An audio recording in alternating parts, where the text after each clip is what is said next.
küllalt lühidalt ja ma valisin välja ainult ühe. Tegelikult me oleme juba siin nendes loengutest päikesesüsteemi väikekehadest mitmel korral rääkinud, kuid aeg ju läheb edasi ja meie teadmiste hulk kasvab. Ja eks nendest mitu korda rääkimine on ka tingitud sellest, et need kehad võivad olla väga hirmuäratavad, sest me teame nii ajaloost kui ka üsna hilisest tänapäevast, et Maa ja sellised väikekehad on kohtunud päris mitmel korral. No üks kohtumine on meil ju hästi teada, see on Kaali järv, eks ole. Ja me oleme neist rääkinud ka sellepärast, et 2006. aastal võttis Rahvusvaheline Astronoomia Union, mida meie astronoomid kutsume lühidalt IAU-ks. See toimus Prahas, üks suur koosolek ja võeti vastu selline definitsioon, mis ma juba ette ütlen, et kuhugi ei kõlba, aga paremat ei ole. Päikesesüsteemi väikekeha ei ole planeet, kääbusplaneet ega looduslik kaaslane. Kõik teised objektid, välja arvatud satelliidid, mis tiirlevad päikese ümber, on kollektiivselt päikesesüsteemi väikekehad, inglise keeles Small Solar System Bodies, SSSB. Ma siin ühe korra juba olen naljatanud, et mitte SSSR. Muidugi pole selline eitamist kasutav definitsioon inimkonna suur looming, aga mitmetuhandene astronoomide vägi ei ole siiani midagi paremat ka suutnud välja mõelda. See on tõesti kehv definitsioon. Minul on ta nii segamini, et ma pean iga kord uuesti üle lugema. Ja see tähendab, et siis see SSSB definitsioon hõlmab kõiki komeete ja väikeplaneete, kui nad pole kääbusplaneedid. Klassikalised asteroidid, välja arvatud kääbusplaneet Ceres, juba jälle üks väljaarvamine, troojalased, kentaurid ja Neptuuni tagused objektid, välja arvatud kääbusplaneedid Pluto, Haumea, Makemake, Quaoar, Orcus, Sedna, Kong ja Eris ning kõik veel avastamata kääbusplaneedid. Kardetakse, et neid on ilmatu hulk ja sellepärast tegelikult visati ka Pluto planeetide hulgast välja, kuna kardeti, et kui me Pluto sisse lubame, siis tuleb neid robinal ja häda on käes. Ja kuna ma lubasin mõningaid päikesesüsteemi väiksemaid kehi lähemalt vaadata, siis valisin sellest reast ühe. Nad on küll väiksemad kehad, kuid Praha definitsiooni tõttu ei ole nad väikekehad. Pluutost kui kääbusplaneedist oleme me rääkinud. Ta oli ju enne, eks ole, korralik planeet, aga sellest on natukene ka veel hiljem juttu. Ja oleme rääkinud ka Sednast. Kui te mäletate, siis inuitide õudusjutte muide. Nüüd valime me siis mitte eriti ilusa nimega väiksema keha ehk kääbusplaneedi nimega Eris, mis pidavat kreeka keeles tähendama tüli ja ebakõla jumalannat. Kuna ettekande pealkiri lubab üht ja tegelikult pakkuma teile muud, siis on ebakõla täiesti sobiv jumalanna. Pealegi on see Praha klassifikatsioon üsna kriitiliselt vastu võetud ja mitmed astronoomid nurisevad juba ammu. Kõrvalepõikena võiks öelda, et kui Eesti teadusinfosüsteem loodi, siis oli kaalumise all üks selle organisatsioonile pandavatest nimedest ja see oli Eris. Silmas pidades eestlaste iseloomu oleks isegi sobinud, nagu rusikas silmaauku. Kuid paljud hakkasid protesteerima, mina ka nende hulgas, ja ütlesin, et olge nüüd ikka, et see nimi kohe sugugi ei lähe. Ja me saime eetise, nii et peame sellega rahul olema. Aga nüüd edasi siis ikkagi Erisest. Alustame kaugest ajaloost. Kreeklaste jaoks oli Eris Nüksi, see tähendab öö, tütar, sõjajumala Arese õde ja üksiti tülijumalanna. et Eerist polnud kutsutud Peleuse ja Teetise pulmapeole, aga need 2 tegelast muidu olid Achilleuse isa ja ema, sai Eeris tigedaks ja heitis kättemaksuks külaliste hulka kuldõuna, millel oli kirjutatud kõige kaunimale ja oligi tülimajas. Jumalannad Hera, Ateena ja Afrodite, kellest igaüks nõudis õuna endale, kutsusid tüli lahendama Paarise, Trooja printsi, Priamose ja Hekuba poja. Ja igaüks neist jumalannadest pakkus Paarisele altkäemaksu, Hera võimu, Ateena tarkust, kuid Afrodite oli tõotanud aidata Paarisel endale saada kõige kaunima naise, ilusa Helena, andis rumalavõitu Paaris õuna loomulikult Afroditele. Ta oleks võinud ju Herale anda ja kui ta oleks võimu saanud, no problems, aga mis sa teed, kui inimene rumal on. Aga kuna Helena oli Sparta kuninga Menelause abikaasa, siis Menelaus sai muidugi pahaseks ja puhkes 10 aastat kestnud Trooja sõda. Eeris on siis praegu kõige suurema massiga ja kõige suurem kääbusplaneet, mis siiani on avastatud. Teda nimetatakse ka Neptuni taguseks objektiks, mis avastati jaanuaris 2005 Palomari observatooriumi alusel kokku pandud meeskonnaga Mike Browni juhtimisel. Järgmise aasta septembris sai ta nimeks siis endale Eeris. Ta on massi poolest 9. keha, mis Päikese ümber tiirleb, ja 16. kui arvestada ka planeetide kaaslasi. Tema juures ei ole kosmoselaev veel käinud ja karta on, et lähemal ajal ei lähe ka, sest maapealsetel tegelastel on muud probleemid. Eerise läbimõõt on umbes 2326 kilomeetrit ja mass on 0,28% Maa-maast, ühesõnaga väike tegelane. Massilt on ta Pluutost suurem, kuid diameetrilt väiksem. Seepärast peab Eerise keskmine tihedus Pluuto omast suurem olema. Nii Eeris kui Pluuto on keskeltläbi nii pindalalt sama suured umbes kui Venemaa või Lõuna-Ameerika.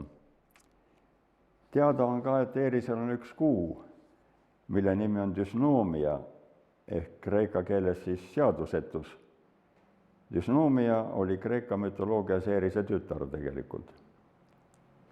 Me pole siiani midagi öelnud selle kohta, kui kaugel on Eeris Päikesest ja kuna tema orbiit on väga välja venitatud, siis me saamegi öelda ainult kauguse mingisugusel kindlal hetkel, sest see muutub väga palju.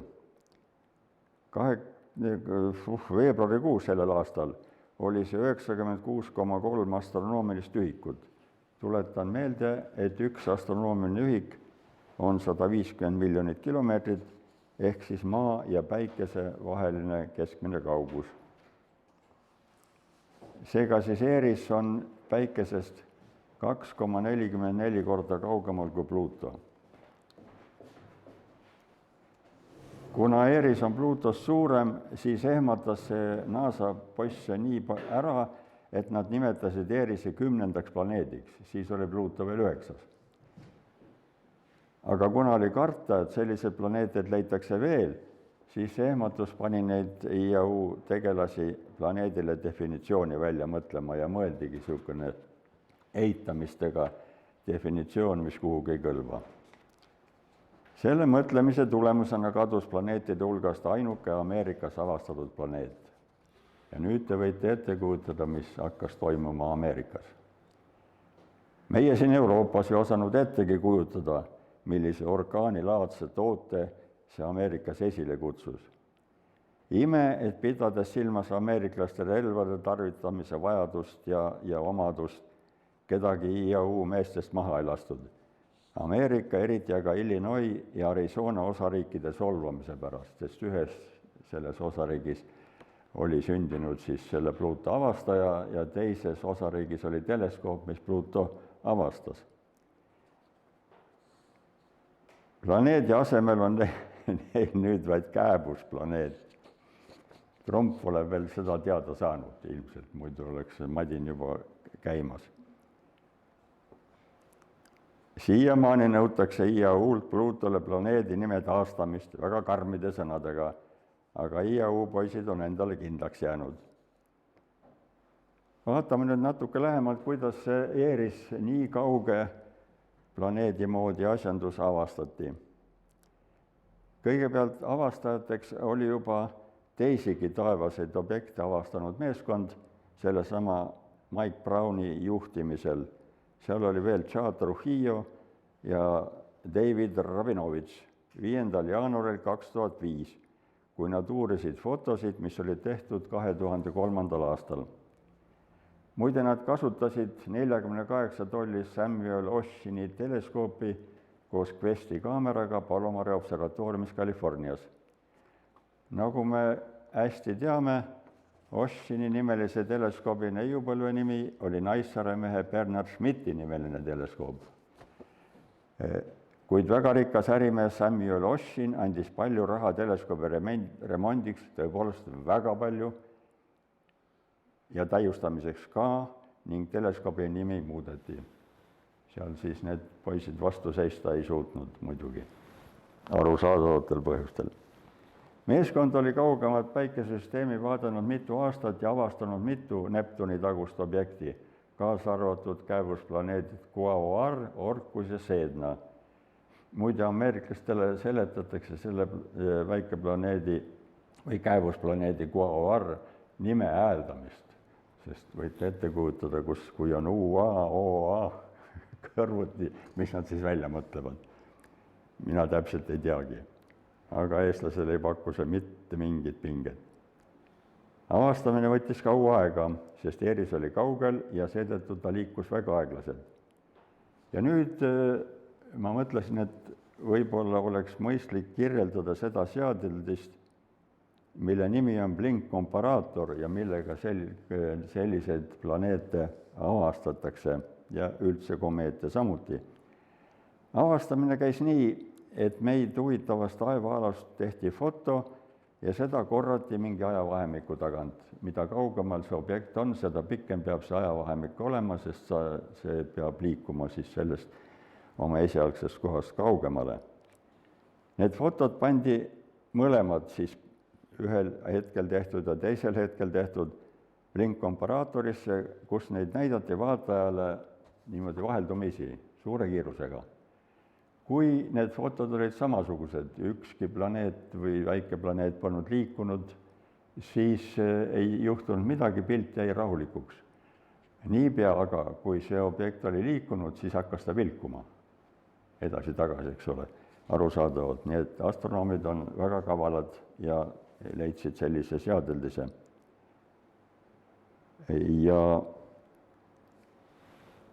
Ja niimoodi saadigi need on kõik, no mitte kõik, aga väga paljud uued taevakehad ongi kätte saadud. Ja loomulikult on selline tülikas otsimine, kus vanasti seal pidi neid fotosid lausa oma silmaga vaatama, enam ju seda keegi ei tee. Ja see otsimine on automatiseeritud. Ja nii need avastajad kasutasidki automaatset kujutiste otsijad, ja kui see liikumine oli aeglasem kui 1,5 kaaresekundit tunnis, siis ta ei registreerinud üldse kujutist, ei olnud mõtet raisata. Aga alles siis, kui Eris päikesele lähemale tuli, registreeriti tulemus. Järgnesid uued vaatlused. Ja kui ta oli leitud, siis meeskond leppis kokku, et esialgu nad kellelegi sellest ei teata, hoiavad salajas, et niikuinii leiame veel teisi selliseid, nagu näiteks see Make oli, see on üks Lihavõtte saare loomise jumalatest pidavat olema. Aga siis üks Hispaania meeskond Jose Luis Ortiz Moreno juhtimisel Sierra Nevada observatooriumis oli teatanud juunikuus 2005, et nemad avastasid uue väikeplaneedi Haumea Browni salastatud koordinaatidel. Siiani ei ole teada, mismoodi hispaanlased seda teada said, kas see käis päris automaatselt, kogemata AI abiga näiteks, või ei ole teada. Igatahes siis see Browni poisid hakkasid kartma, et nii Erise kui Makemake koordinaadid võivad samuti avalikuks saada sellisel viisil ja et nemad jäävad siis avastajate taust hoopiski ilma. Nii Brown võttis siis ühendust Väikeplaneetide Keskuse juhataja Brian Marsdeniga.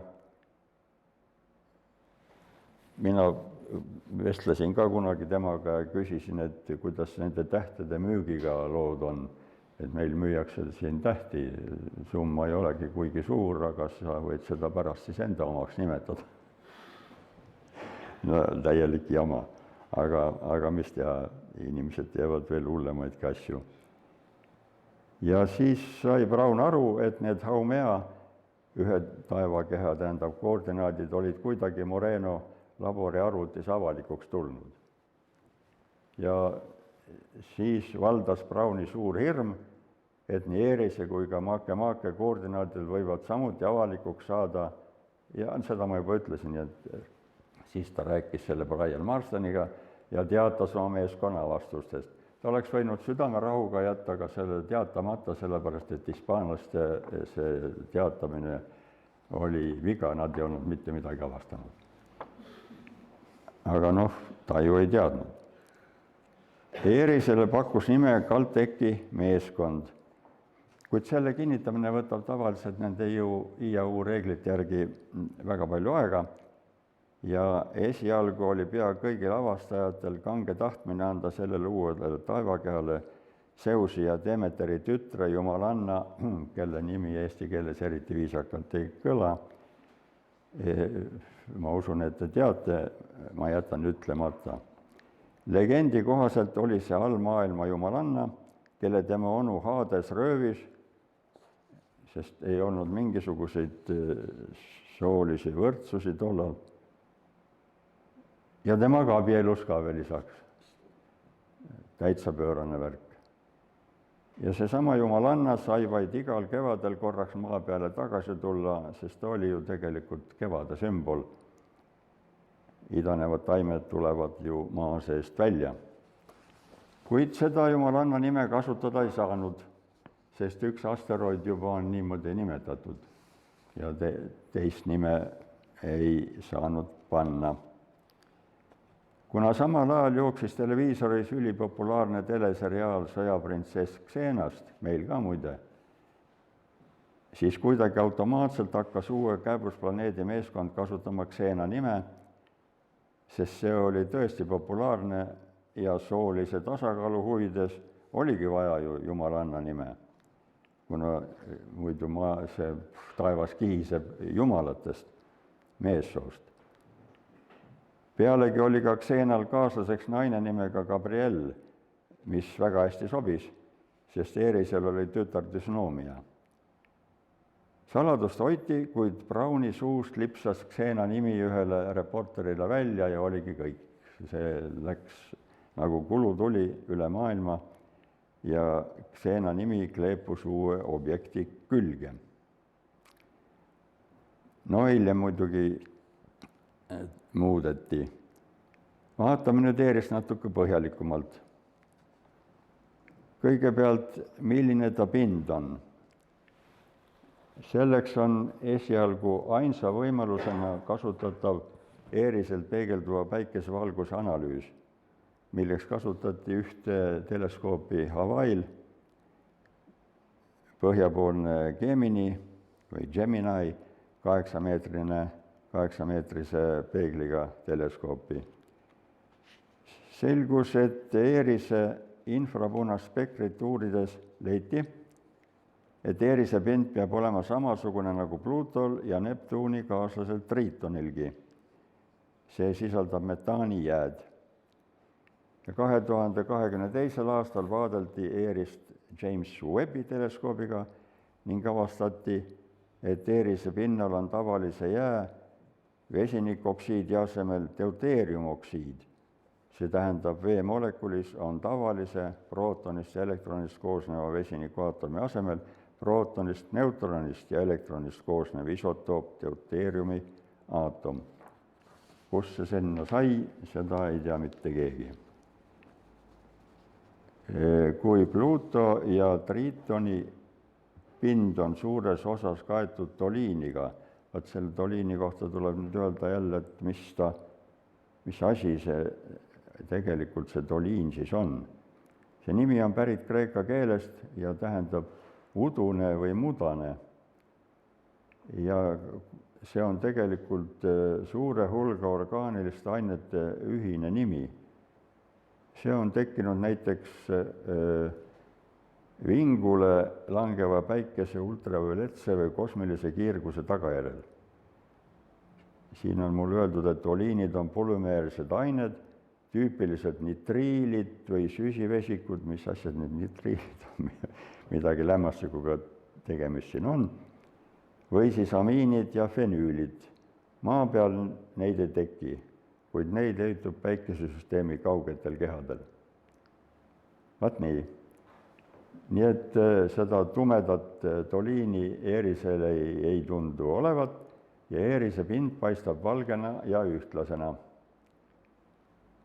Kuna Eerise orbiit on väga ekstsentriline ja päikesest kauge, siis selle pinnatemperatuur varieerub –243 kraadit Celsiust ja –217 kraadit Celsiust nende temperatuuride vahel. Kui meie siin veebruaris kaeblesime, et külm on, siis ma ei tea, mida öelda selle Eerise temperatuuri kohta.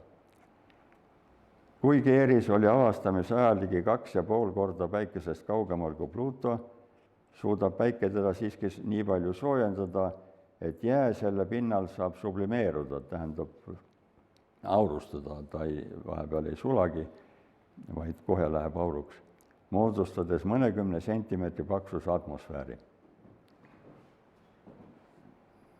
Paneb ikka imestama küll, et nii kaugelt suudetakse nagu ära mõõta või teada saada, et mingi atmosfäär on ainult mõnekümne sentimeetri paksune. Kuna metaan ja lämmastik on väga kergesti aurustuvad, siis nende olemasolu Eerisel näitab, et Eeris on kogu oma eksistentsi aja jooksul veetnud kas päikesesüsteemi äärealal või on siis Eerisel mingi sisemine allikas, mis siis asendab atmosfäärist kadunud gaasid. See on teravas kontrastis teise väikeplaneedi Haumea atmosfääriga, kus pole metaani, vaid on hoopis veejää. Ja nüüd, kui me küsime, et kas Eeris pöörleb, nagu tavaliselt ikka taevakehade kohta me teame, ja ka see vastus on jaatav. Pöörleb ka düsnoomia ja mõlemad pöörlevad niimoodi, et nad on kogu aeg, nimetame siis nägudega vastamisi. Meil on ainult Kuu meiega niimoodi, aga kui öeldakse, et süsteem on lukustunud siis, kui mõlemad taevakehad, nii see, mille ümber tiireldakse, kui ka see, kes tiirleb, on mõlemad siis nii-öelda ühe poolega vastamisi. Ja pöörlemisperiood on peaaegu 16 maapäeva. Päikesesüsteemis on üks selline paar veel lukustunud. Need on siis Pluto ja tema kaaslane Charon. Räägime Eerise kaaslasest ka, kõigepealt avastamisest ja nimepanekust. 2005. aastal vaadeldi Kecki teleskoopidega Hawaii'l 4 heledamat Neptuni tagust objekti. Need olid siis Pluto, Makemake, Haumea ja Eeris adaptiivse optikaga.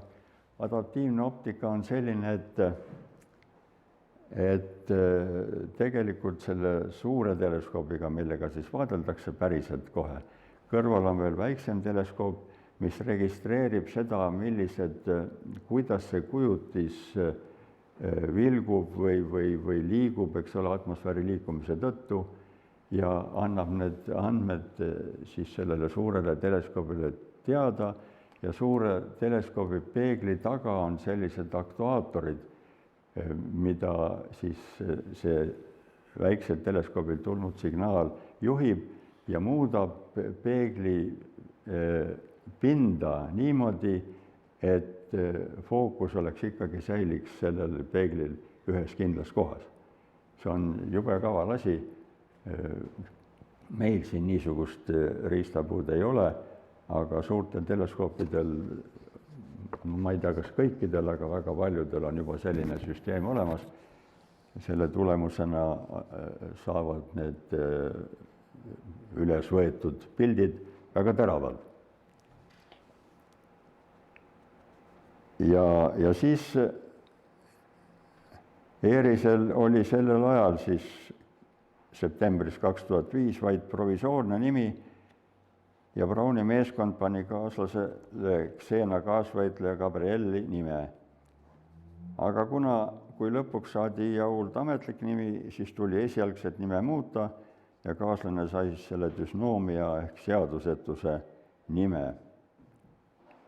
See oli ERIS-e tütar siis Kreeka mütoloogias. Brown on küll hiljem väitnud, et üks põhjus selliseks nimeks olevat olnud tema abikaasa Diana nime sarnasus. No ma ei tea, väga julge avalduse tegi see Brown, peab ütlema. Ja siis võib tuua veel ühe kummalise fakti. Nimelt seriaalis mängis sõjaprintsess Xenat näitleja nimega Lucy Lawless, seadusetu. Nii et sobis igatepidi see nimi. Kosmoselaev New Horizons, mis lendas Pluutost mööda 2015. aastal, vaatles kaugusest ka ERIS-t 20. aasta maikuus ja saatis maale väga huvitavaid tulemusi. Seejuures, kui me ütlesime kaugusest, siis mõtlesime ka nii, sest kosmoselaev oli ERIS-est kaugemal kui ERIS maast. Nüüd võiks teie hulgas keegi öelda stopp masinist. Kuidas siis nii, et maalt ERIS-t uurida ei saa, sest vahemaa on liiga suur ja nüüd veel kaugemalt saab ERIS-t ikkagi pildistada ja paremini veel kui lähemalt. Ja vastus on sellele, et kosmoselaevalt saame ERIS pildistada suurtelt faasinurkadelt ja mitte ainult ühest suunast. ERIS liigub väga aeglaselt, kuna ta on nii õudselt kaugel. Ja nii saab siis ERIS-elt peegeldunud päikesevalgust palju paremini registreerida. Kui nüüd kellelgi tekib väga hea mõte saata ERIS-e juurde kosmoselaev, siis tuleb arvestada, et kui me saadame laeva maalt, siis kulub tänapäeva tehnoloogiat kasutades peaaegu 25 aastat, enne kui laev ERIS-est mööda lendab. Seega, kui me saadame laeva välja 3. aprillil 2032, see on üks sobilik hetk, eks ole, siin tuleb valida neid igal momendil välja saada, ei ole mõistlik, siis me ei saa kasutada ära seda teiste planeetide raskusjõudu, nagu näiteks Jupiter. Siis jõuab laev ERIS-eni aastal 2057 peaaegu.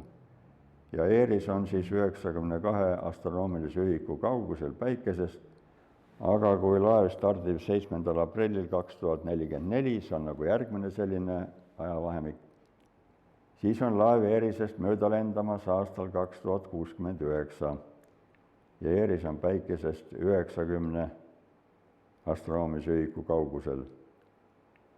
Nendel puhkudel, nagu ma juba ütlesin, on arvutuste aluseks kosmoselaeva kiiruse kasvatamine Jupiterist mööda lennuga.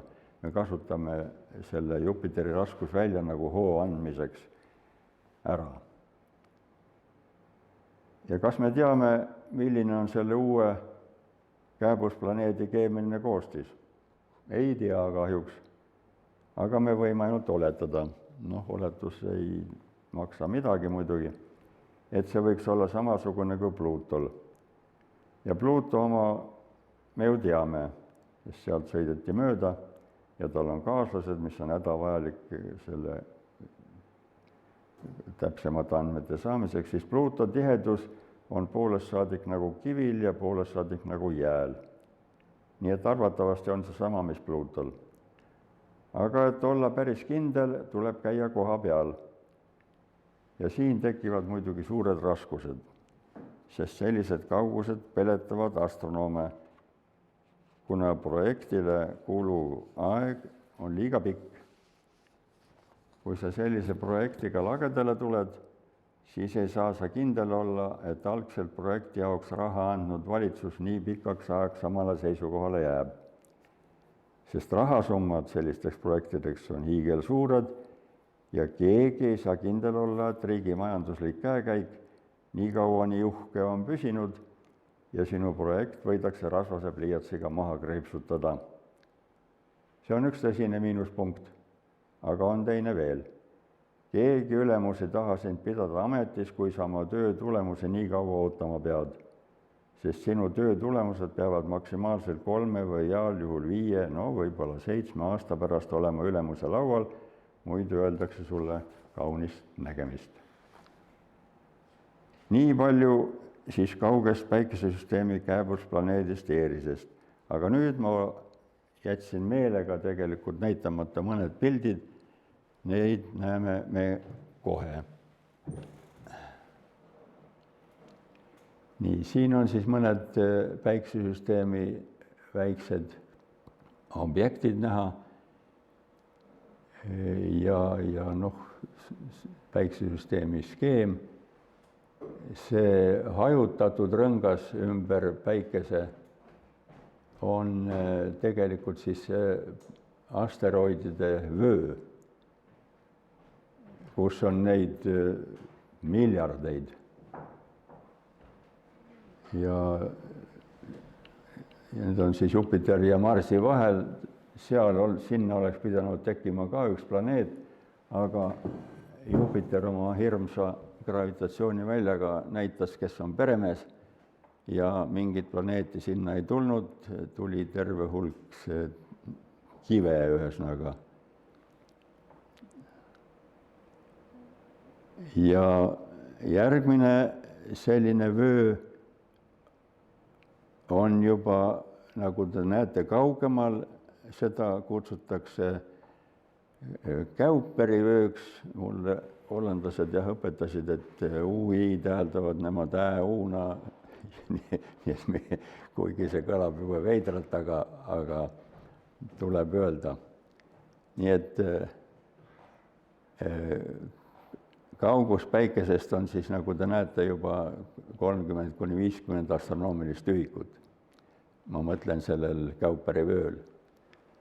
See on täis igasuguseid väikekehi. Ja lõpuks veel kaugemal sellest ümber kogu selle päikesesüsteemi koos nende vöödega on Oorti pilv.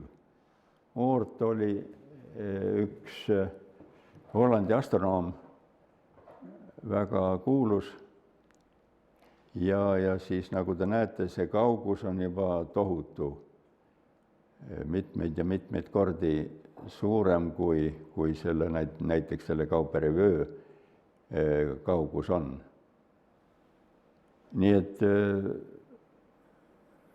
kui me saame ikka suuremaid teleskoope ja paremaid vaatlusvahendeid, siis on selge, et see väikeplaneetide või kääbusplaneetide ja kõiksugu teiste väikekehade avastamine hakkab mürinal toimuma ja võib-olla saavad isegi Eesti jumalate nimed sinna lõpuks sisse. Praegu on küll indiaanlaste omad ja siis Hawaii ja siis Vaikse ookeani saarte jumalate nimed nendele kõigile pandud. Või siis Kreeka nimed. Nii, ja siin on näha Erise orbiit, see sinine siukene ellipsoid või ellips õigemini. Ja siin on näha ka siis, eks ole, need nii Pluto kui Neptun ja Plutot ei tahetud jätta planeediks ka sellepärast, et nagu te näete, ta lõikab Neptuni orbiiti. Nii et teised planeedid kõik on ilusasti üksteis järel, eks ole, ja tiirlevad kenasti ja ei sega, aga Pluto ei ole päris normaalne planeet ja sellepärast tal see nimetus ära ka võeti. Aga ega ameeriklased rahule ka ei jää. Kui Trump teada saab, no siis on asi, läheb asi täitsa pööraseks. nii, ja siis kõrval on näha veel samuti, kuidas selle Erise orbiit on kaldu. Ta ei ole nagu selles tasandis, kus tiirleb maa, ekliptikas. Nii. Ja nagu te näete, olema sinna pildi alla pannud igale poole ka selle allika, kus ma selle olen võtnud, sest muidu võib asi väga karmiks minna. Nii. See on siis nüüd sellesama, millest ma teile rääkisin, Erisest tehtud foto. Noh, jah. Ega ta ju päris foto mõistlik ei ole. Aga niisugune ta on. Ja teinud on selle, nagu te näete, Anna Carolina de Sousa, Feliciano ka veel ja teised ka, nii et aga teisi mul küll üles kirjutatud ei ole. Noh, see ei ütle kuigi palju, aga on ka düsnoomia muide näha, nagu te aru saate, nii et nii tülijumalanna kui seadusetus on mõlemad olemas. No ja siin on näha ka siis päris see parem pilt natukene.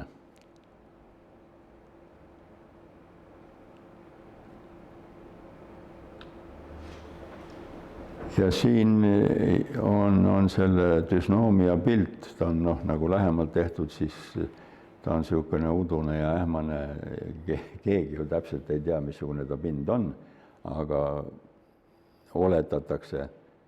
Nii et ja ma kardan, et nii on siis veel selle Erise spekter peegeldunud valguse, nii Pluto, see on allpool, see tumedam ja kõrgemal on siis see Erise oma. Tal ei ole siis veel nime, kui see spekter tehti. Nagu te näete, on tal see selline provisoorne nimetus antud. Nii.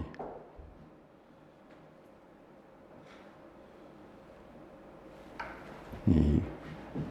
Suur tänu ja kui küsimusi on, siis ja kui ma oskan, siis vastan.